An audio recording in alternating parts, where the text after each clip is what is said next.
আপুরা ভাইয়ার আপনাদের আরেকটা জিনিস দেখাই। শুভ সকাল সবাই। এটা হচ্ছে নায়িকা রোজিনার বাড়ি। শুভেচ্ছা, নতুন আরেকটি ভিডিও নিয়ে আসলাম। তো এটা বাড়ির দেখেন নাম নায়িকা হচ্ছে রোজিনার বাড়ি। সকালে মাতৃছায়া। হাঁটতে গেলে যে কত কিছু দেখা যায়, দেখেন মানে গাছটা বাড়িটা এত সুন্দর। আর আমরা কত সেই সুন্দর। জন্মের আগে থেকে এই বাড়িটা, জন্মের গেটটাও আগে কত থেকে সুন্দর। গেটটাও দেখেন কত সুন্দর করে করছে। গেটটাও অনেক সুন্দর। নায়িকা তো একজন, ওনার বাড়িতে সুন্দর বাড়ির হতেই বারান্দাটা হবে। দেখেন তারপর কত ব্যালকনিটা সুন্দর। কত সুন্দর। এটা হচ্ছে নায়িকা তারপর রোজিনার হচ্ছে বাড়ি। ভিতরে অনেক সুন্দর সুন্দর গাছ আছে, আম গাছ আছে। আর যেই পরিমাণ তো আম এই নায়িকা ধরে রোজিনা আপুরা এই বাড়িটা ভাইয়ারা যখন করে বলার কষ্ট মতো করে না। বাড়িটা অনেক করতেছে, সুন্দর খুব বাড়িটা, সুন্দর করে অনেক বাড়িটা সুন্দর। করছে। তো আর এই হাঁটতে গাছে এসে যে আম আপনাদের এই ধরে বাড়িটা জানেন না, দেখাইলাম যে আপুরা ভাইয়ারা। প্রচুর আম ধরে। তো এখন অনেক আমি সময় বাসায় চলে যাব, প্রচুর আম বাসায় ধরে। যেয়ে নাস্তা করব, নাস্তা করে বাকি কাজ করব। আসসালামু আলাইকুম আপুরা ভাইয়ারা, কেমন আছেন সবাই? আশা করি সবাই ভালো আছেন। তো আলহামদুলিল্লাহ, আমিও আপনাদের দোয়ায় অনেক অনেক ভালো আছি। তো আজকেও নতুন আরেকটি ব্লগ নিয়ে আপনাদের সামনে আসলাম। আশা করি ভিডিওটি সবার ভালো লাগবে। ফারহানা আক্তার মুন্নি ব্লগে সবাইকে স্বাগতম। তো আপুরা ভাইয়ারা সবাই অবশ্যই আমার ভিডিওটি ভালো লাগলে অবশ্যই একটা লাইক করবেন আর কমেন্টের মাধ্যমে জানাবেন ভিডিওটি কেমন হলো। আর সারাদিন কাজকর্মের পরে আপনাদের সামনে একটু বসে জাস্ট এই কথাটা বলার জন্য যে সবাই আমাকে আমার ভিডিওটি যারা দেখবেন সবাই একটা সাবস্ক্রাইব করবেন, আর আপনাদের লাইক, আপনাদের কমেন্ট দেখে ভালো ভালো ভিডিও বানাতে মনে আরও উৎসাহ জাগে, মনে আরও আনন্দ লাগে। মানে ভালো ভালো ভিডিও বানাতে খুব ইচ্ছে করে।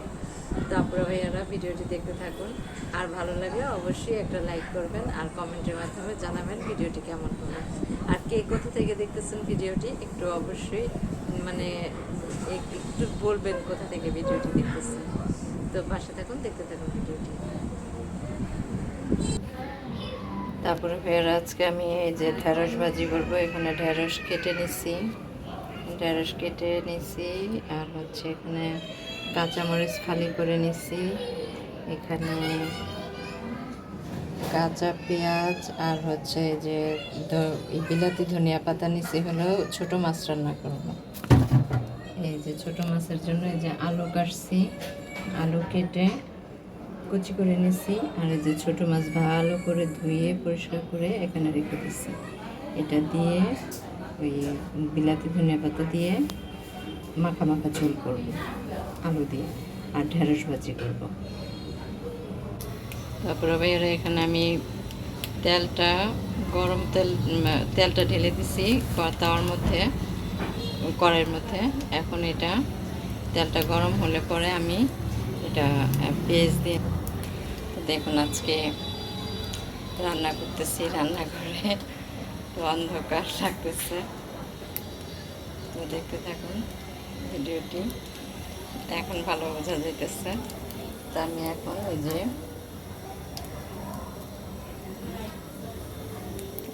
পেঁয়াজটা দিয়ে দিচ্ছি। দেখুন এখন আমি পেঁয়াজ কুচিটা দিয়ে দিলাম।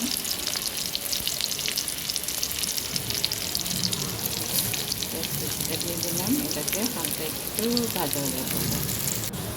তারপরে বাইরে এখানে আমি এই যে রসুনের পেস্টটা দিয়ে দিচ্ছি। এটার সাথে রসুনের পেস্টটা দিলে হবে কি, রসুনের যে কাঁচা কাঁচা একটা গন্ধ থাকে, এই গন্ধটা থাকবে না। পেঁয়াজের সাথে রসুনের পেস্টটা ভাজা ভাজা হয়ে যাবে।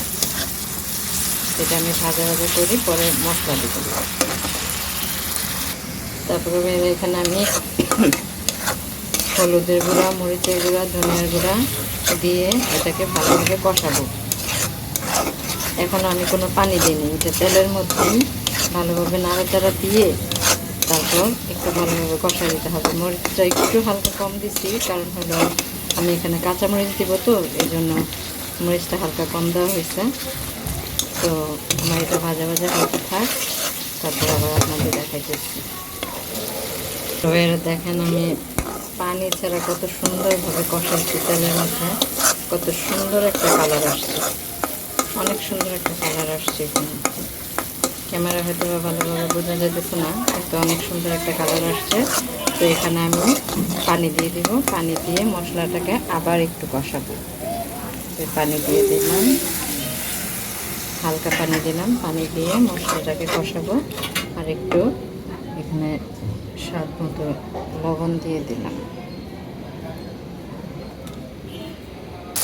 তারপরে ভাইয়া দেখেন আমার এই মশলাটা কত সুন্দর কষানো হয়ে গেছে, অনেক সুন্দর কষানো হয়ে গেছে একদম। তারপরে ভাইয়া এই যে আমি আলুটা দিয়ে দিলাম, এটাকে এখন ভালোভাবে আলুটাকে কষাবো, হালকা একটু পানি দিয়ে নিব, পানি দিয়ে আলুটাকে ভালোভাবে কষাই নিব। 3টা কাঁচামরিচ খালি দিয়েছি, কারণ এই কাঁচামরিচগুলি অনেক ঝাল, অনেক ঝাল, এই জন্য 3টা কাঁচামরিচ খালি দিচ্ছি। এখন এখানে আমি হালকা পানি দিয়ে নেব, পানি দিয়ে আলুটাকে আরেকটু ভালোভাবে কষায় নেব।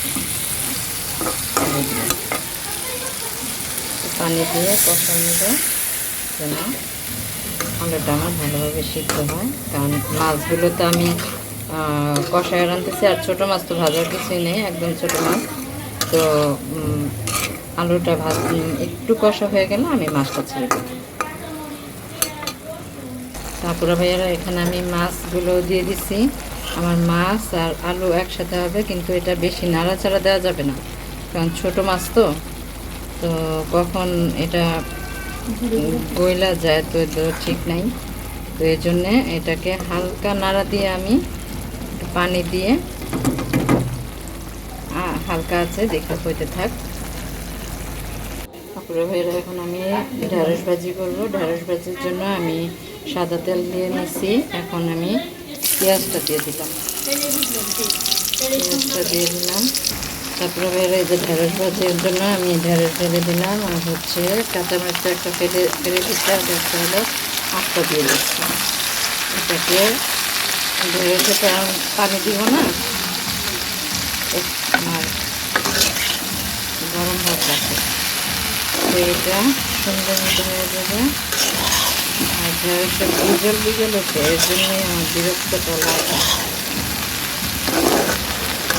আশা করে উঠবে না, উঠলেও এটা বেশিক্ষণ থাকে না।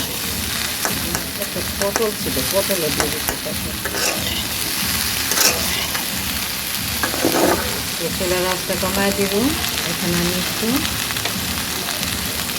লবণ দিয়ে দিব,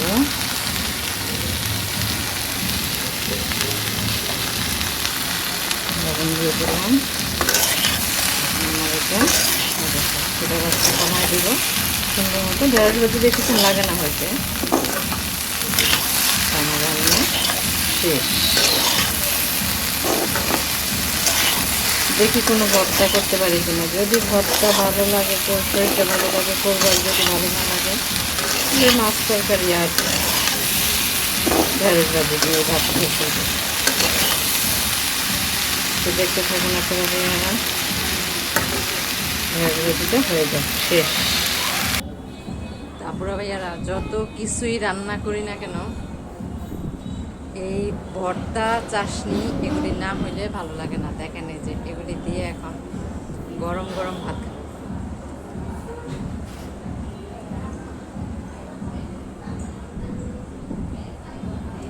ওই যে কি বলে বিলাতি ধনিয়া পাতার ভর্তা, গ্রানটা এত সুন্দর একটা গ্রান, আমার কাছে দেশি ধনিয়া পাতার চেয়ে এটা ভালো লাগে। আর এই গরম সিজনে বিলাতি ধনিয়া পাতাটা অ্যাভেলেবেল, তো এর জন্য আরো বেশি ভালো লাগে, খুব ভালো লাগে।